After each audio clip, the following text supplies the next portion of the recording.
Stephen's in Derbyshire. Hi, Stephen. Yes, I can hear you. Now, what is your situation? I tried to sell a car back in April of this year. Tried to sell a Range Rover for £10,000 on Auto Trader. The 3 people turned up. They came and looked at the car. They distracted me. One distracted me around the back whilst the 2 went round the front. I then went round the front and somebody else went round the back. I'd got it all on dash cam as it happened. So we took it out for a test drive. There was smoke coming out of the exhaust. Never had smoke coming out of the exhaust before. There were sensors on the dashboard were just coming. There was lights coming off everywhere. I was thinking, oh my God. Got it back home. They said they wanted the car, the actual shell itself. They didn't want the engine, so they offered me £4,000 for it. I spoke to my wife, and she was the governing factor on this one, as usual. And she told me not to sell it to them. She said, "Don't sell it. We'll have somebody else look at it." I looked on the dash cam straight after they'd gone because they kept phoning me and texting me and messaging me, coming back to me wanting to buy the car. Which seemed suspicious in itself. But we looked on the dash cam, and there they were. They'd got them banged to rights, so to speak. It's clear as daylight. I'd got all 3 of them on camera. One of them had put oil in the coolant. One of them had disconnected sensors.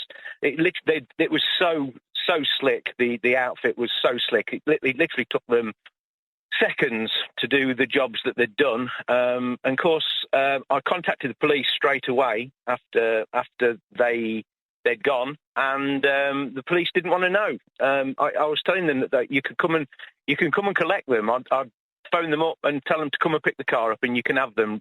But the police didn't want to know for 6 weeks. Eventually, they took a statement from me, and they took all the dash cam footage. And now we've found out that the culprits have gone. They're not to be found anywhere. So there we go. So they left it a little bit too late to follow up. Yeah, the police had just left it way, way, way too late. Yeah. And did you eventually sell the car for what you wanted to sell it for?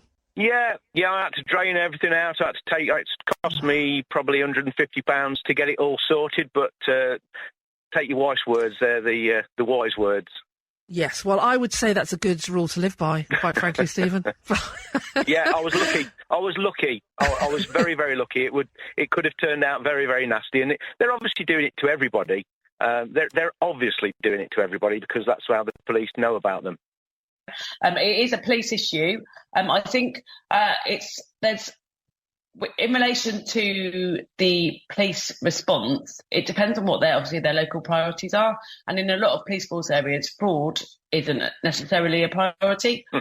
What we see from a consumer perspective is that victims of fraud are not treated like the victims of other crimes. We don't see the same sort of level of victim support and services, which is something that we're pushing for, that actually it's just as detrimental financially and emotionally as being a victim of other crimes. So there needs to be more done about that. So I'm sorry you didn't actually get any redress or in relation to that. Yeah, there was you mentioned this hot state. They definitely worked on that because there was oil and there was lights on the dashboard everywhere. They definitely worked me into that hot state because I panicked. I very, very, very nearly sold it to them because I know exactly how much the problem, if it had have been the real problem, how much it would have cost me to have had it fixed. So I was very, very close to taking their offer. It was only my wife's words saying, no, don't do it. We've never had any problems with the car before. Why now? So it was, it was definitely a hot state. What we have to remember as well with a lot of this stuff is, and I can't speak to Kate, these people have a lot more resources at their fingertips than we do. It's big money. So it's organised crime groups and they know what they're doing and manipulative. Like you say, that sort of hot state, that coercing control, when that pushing you into making a decision that now chatting to me because I'm not putting that additional pressure on you. Which is what we have to remember, which is why we need to put the attention back on to understand the complexity and the intelligence that these people are using to steal our personal information and our money. Yep. The police have said it was an organised crime group, and the guy is well known to them, but they just can't find him. And I was there, I was ready to hand him to them on a plate. But again, that's frustrating. They said it's what's it? Entrapment. I can't think of the word. Entrapment. That's the word. Yeah, listen, Stephen, it would have been entrapment. I'm glad you've got the sale that you needed, and love to Mrs. Stevens. She sounds like an eminently sensible woman. Yes, take care. Bye. Has law and order broken down to such a degree that the public are now increasingly relying on so-called private police firms?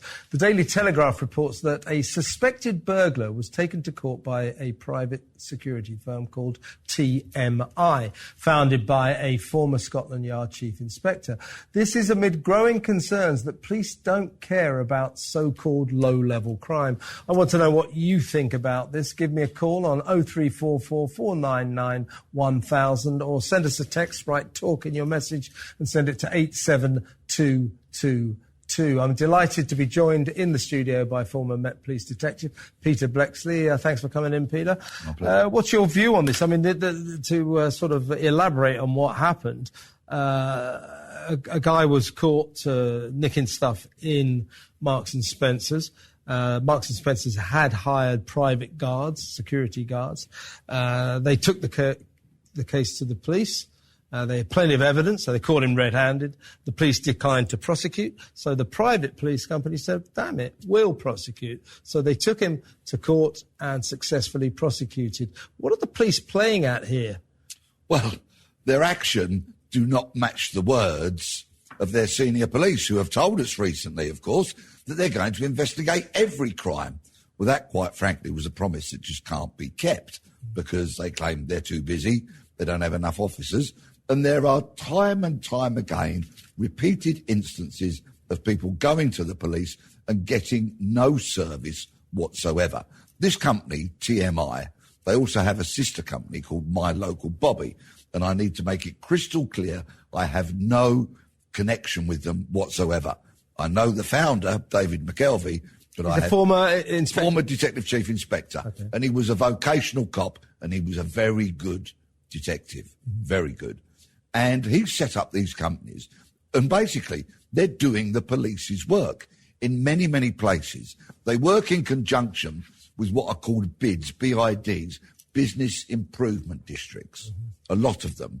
And they employ not only their uniformed officers that patrol and detain shoplifters, but also their plainclothes detectives who go out there undercover and arrest shoplifter after shoplifter, and also detain people for some other pretty serious crimes. And what TMI, I mean, we have to compliment them, really, don't we? Because they didn't need to do this. I mean, that cost them money to do this, to bring this private prosecution. They could have just done their job, said to Marks and Spencer, right, we got this, here's the guy, bam, bam. And when the police said, well, we're not getting involved, they could have just dropped the whole thing and moved on, carried on, earning their money from Marks and Sparks. So it's quite a kind of a sort of public service they've done here, isn't it? They're incredibly effective. Wherever they are employed, crime reduces dramatically, particularly retail crime. And all they're doing is old school police work that we used to do in the 70s, the 80s and the 90s. They go out there, they arrest shoplifters, and if need be, they prosecute them. They have conducted hundreds of private prosecutions. They have their own prosecution team. They're very experienced in putting cases together, getting them to court and getting people convicted. As I say, they don't have to do that, so all credit to them. To go back to your original point about police chiefs never doing anything that they say they're going to do. I mean, time and time again, we've heard various Home Secretaries, particularly Suella Braverman, saying to the police, look, no more of this, we're not going to investigate shoplifting. We're not going to bother with burglaries. We're not going to bother with cars being stolen. She said, no more of this. Start investigating every case. And all the police chiefs goes, yes, we will. And they just don't. Yeah, I'm not seeing evidence of it. In fact, I speak to a lot of people. I'm a chatty kind of fella. I've noticed. and every week I am hearing tales of people who have not had an investigation of their crime, or they've been a victim of crime, and because they know they're not going to get an investigation, they simply don't report it. There are so many unreported crimes out there now that we just cannot trust the crime statistics that the police or politicians will trumpet and say there's a reduction in crime. No, there isn't. Police just don't trust the police to give them an effective, prompt, professional investigation, so they don't bother reporting the crimes. Yeah, I mean, come back to a sort of a cliched point, really, but about getting some bobbies on the beat. I mean, if they were walking up and down the high street, that would deter shoplifters, at least a little bit. We need deterrence against shoplifting because it's become a national scourge. And then you learn that 1 in every 4, a quarter of all coppers, 25%, never, ever leave the police station. Yeah. They've been reduced to the level, or they are now at the level of just basically being office clerks. Why don't police chiefs see the lunacy, the absurdity of this and say, get out from behind your desk and get out on the beat? Why don't they do that? Many officers don't like the rough and tumble of the front line, so they get themselves a cosy desk to drive instead of a police car, let alone walk the beat, heaven forbid. They've told us that they're going to bring back neighbourhood policing. I'm not seeing a huge upturn in that yet, although I did meet my local neighbourhood policing team a couple of weeks ago at a meeting, and the people seemed fairly committed and they were pleasant enough, but they didn't stop my neighbour's car getting stolen a couple of nights ago. You know, crime is abundant, unfortunately. There are too many police officers doing roles in police buildings or stations that could be filled by civilian employees, by police staff, rather than police officers. But there needs to be a collective will now. I don't detect that many police officers absolutely hate crime like we did when I was a young cop. We took it as a real affront to our ability to police our manor if crime was committed on it. Yeah. And we were passionate. Took it personally. We really did. And the neighbourhood cops, the home beat officers, when they came in the morning and looked at the crime report book, if there was a burglary on their manor, they were livid. They took such pride in trying to keep crime down and being effective. And I don't see that collective will. And also, I'm afraid, there is a younger generation now who have become so used to having their phones stolen, their bikes stolen, or their parents' houses burgled, or their parents' cars nicked off the drive, that they've become desensitised to crime. They almost accept it as a part of everyday life. Mm-hmm. And of course, I am hugely irritated by crime whenever it happens, wherever it happens. And there was a survey recently of all police officers, and you know, what is it you like best about being a copper? And what came in as number 1 on the list was helping people. Now, I reckon, because what you just explained, I would like to say, where did those days go? Where did those coppers who hated crime go? I would suggest if they'd had a similar survey during your days, number 1 would be that what you liked most about being a police officer was catching the bad guys. The greatest thing about policing in my time, and I accept it was some time ago, but I've got many, many contemporary police sources that tell me tales of woe. The greatest thing about having a warrant card in your back pocket, about being a cop, was being able to utter those 2 immortal words. You're Nick. Yeah, but, you know, as I say, to come back to what I just said, what happened to those days? What happened to coppers like you? What happened to the culture of policing when you were a copper? I mean, I know you're not a spring chicken, but it's not that long ago. It seems to have completely disappeared now. Yes, and I think there's a breakdown between management and the front line. I don't think the front line feel as supported as we were back in our day. I think there's a lot of police officers who are fiercely ambitious to climb that greasy pole of promotion, so they will throw an officer under the bus at any opportunity they can, because it will look good at their next interview selection panel and that kind of thing. So I think there's been a breakdown. I don't think policing is as much of a family, of a team, of a collective that it used to be back in the day, and consequently officers are disheartened. I'll tell you an incident that I think contributes to, what shall we say, the ineffectiveness of policing today. Only recently, the armed police officer who was put on a murder charge for shooting someone in the line of his duty. And of course, so a lot of coppers will think, well, hang on a second, if I go the extra mile and try and catch the bad guy, if I try and do my duty and protect the public, what happens to me? I get charged with murder. That's not going to encourage coppers, to go the extra mile in the line of their duty, is it? We will wait and see what happens with that trial, of course. That officer is awaiting trial as we speak. What I will say is that officers have stood trial for murder and attempted murder when they fired their guns in the past. There was a case in Earl's Court when a man called Stephen Waldorf was shot.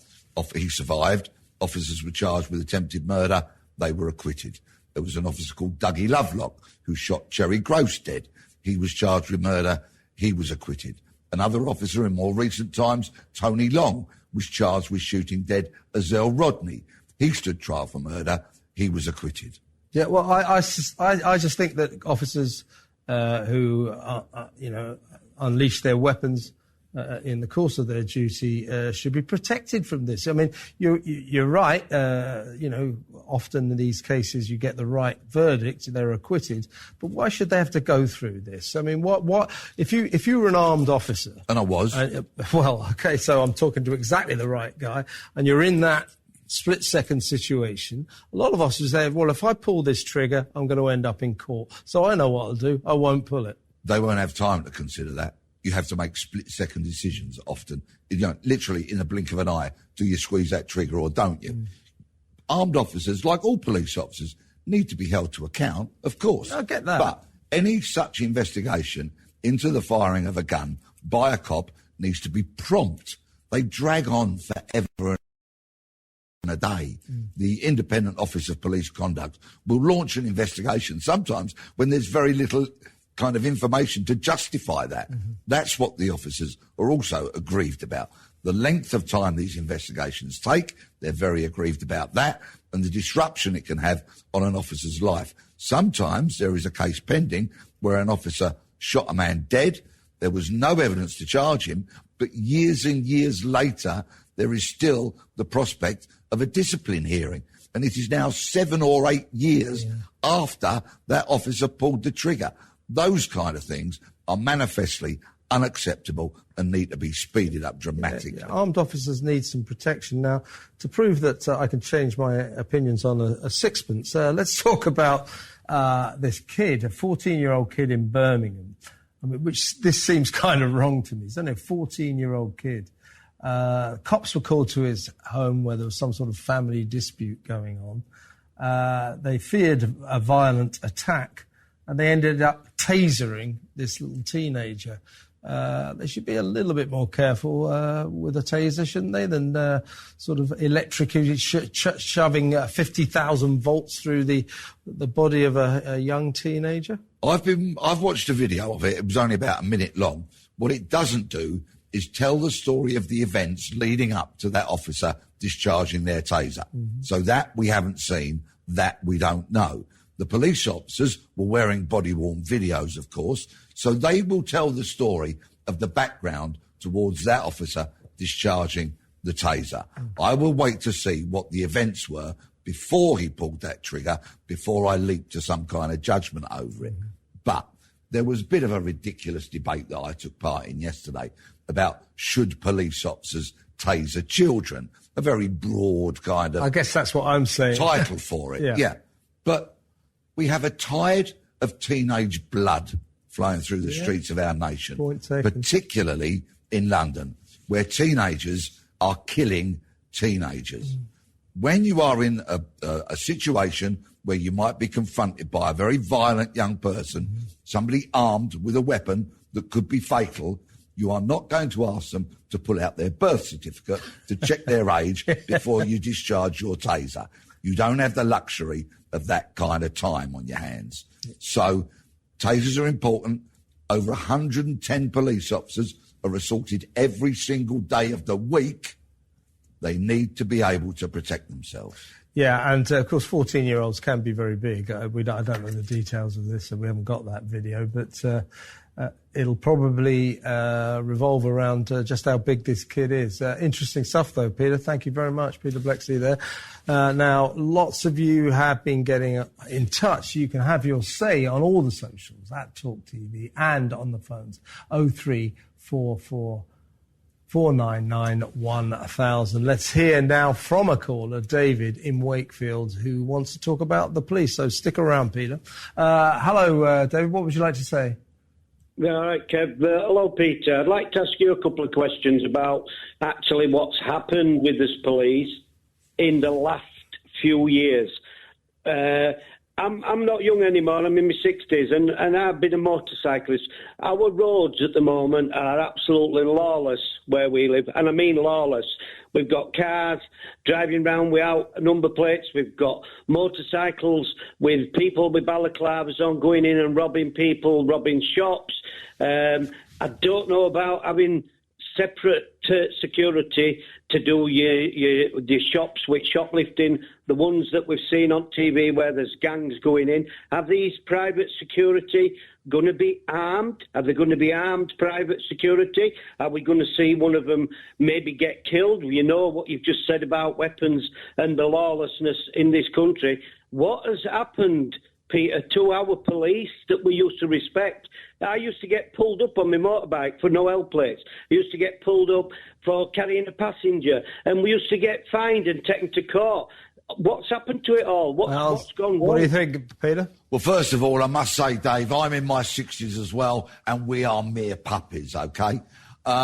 Yes, what has happened to our policing? Well, in the last 20 years or so, so many senior police officers have trotted off to university, got themselves degrees, so they have letters after their name as well as in front of their name, and they've come back to policing with essentially their heads full of pseudo-intellectual claptrap and degrees in basket weaving and business management. Community relations, that's what counts, Peter. Things that are not relevant or applicable to policing, in my opinion, and there has been a slide, an inexorable slide towards where we are in policing.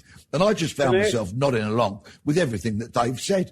Where are the traffic police anymore? They've been slashed. Where are the police officers on the streets as a deterrent, patrolling? Yeah, as I just said, absolutely, absolutely. Dave, thanks for the call. Let's hear now from a caller, Steve in France, who also wants to talk about the police. So we've still got Peter Bleksley here. Thank God for that. What would you like to say, Steve? Oh, yes, police again. Basically, I was a councillor in Torbay between the 80s and early 90s, and I had two very large council estates in our ward, which were, obviously there were problems there, but there were obviously some very nice people, law-abiding people. And the local Bobby, who actually did the beat, you saw him on the beat in those days, I invited him along to the community meetings. Initially, everybody was a bit, oh, wow, PC so-and-so's here. But they got to know him after a while, and we had two-way conversations. He learned about all their problems that they didn't bring up to the police because they didn't want to talk about the neighbours too much. And it was a two-way thing, and it made the community more aware, and also the policemen knew what was going on.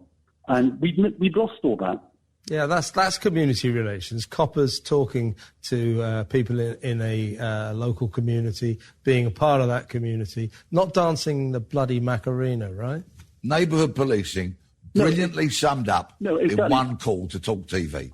Absolutely spot on. That's what neighbourhood policing should be all about. And when those police officers, the uniform ones, who are kind of well-known and contactable and all those sort of things, when they get information, what they would do is come back to the police stations and tell the young detectives what that information was. And it would be us who smashed the doors in and arrested people and seized the stolen goods and slapped the handcuffs on, leaving the community police officer to still be that community Bobby. Yeah, it's not rocket science, is it? If you can see the police, then you'll know that they are in the neighbourhood, and you better be careful what you get up to. What these kids, or all of these lawbreakers now that Steve's talking about, they never see the police. They know that everyone who goes shoplifting never gets arrested. You break into a house, you've got no chance of getting arrested. Nick a car, that's just fine. If there's no sense that the police are around, law and order will break down. That's what we're seeing all over the country, isn't it? Yeah, and back in my day, we made the streets a hostile environment for criminals. That's what they had to be. And there was that concern for criminals that as they legged it round the corner, having burgled, stolen, done whatever it was they do, they might bump into a police officer. Yes. That doesn't exist these days. Yeah. It's gone, sadly. I can remember, I wouldn't encourage coppers to do this, but when I was a kid, I can remember the local copper in the village that we lived clipping me round the ear when he caught me scrumping apples. Yeah, absolutely. My dad, I went back, the copper clipped me around the ear, he said, serves you right. Yeah. You know. An officer that you knew, you could contact, you knew where they were, there was a local station. So much of that just disappeared. Absolutely. A relationship with the local community which isn't established by dancing the Macarena and wearing rainbow colours.